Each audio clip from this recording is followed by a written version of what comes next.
பீதாசுதன் பரிஸ்டாவின் பெயராலே ஆமேன். மரியே வாழ்க.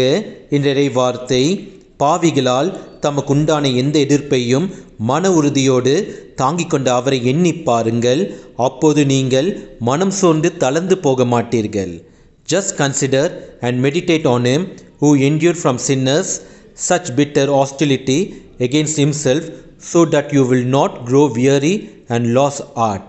எபிரேயர் அதிகாரம் 12 வசனம் 3.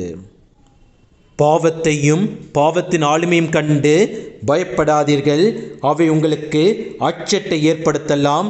பாவத்திற்கு பணிந்தால்தான் உங்களுக்கு வாழ்க்கை என்னும் எண்ணத்தை உங்கள் மனதில் உறுதியாக படிய வைத்திருக்கலாம். கடவுள் இயேசு கிறிஸ்து கற்பித்த வாழ்வு இல்லை என்னும் எண்ணத்தை இந்த உலகத்தில் உள்ள துன்பங்கள் உங்களுக்கு கற்றுக் கொடுத்திருக்கலாம்.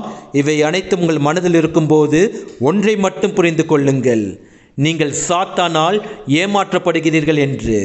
உங்கள் ஆன்மாவை சாத்தான் விழுங்கிக் கொண்டிருக்கின்றான். ஞானஸ்தானம், திருப்பலியின் மேன்மை, நற்கருணை பக்தி, ஜபமாலை போன்ற ஞான காரியங்களை அற்பம் என உங்களை நினைக்க வைப்பான் சாத்தான்.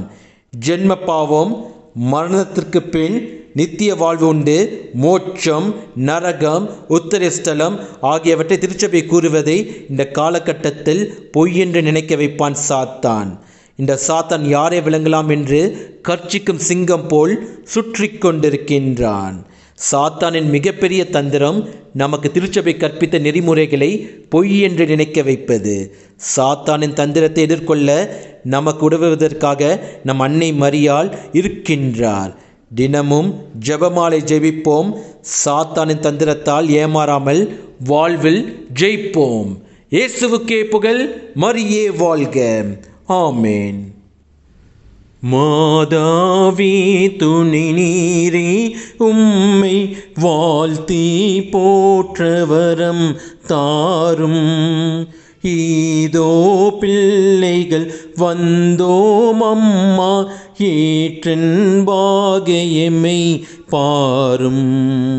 ஒன்றே கேட்டிடுவோம் தாயேயாம், ஓசாவான பாவம் தானும்.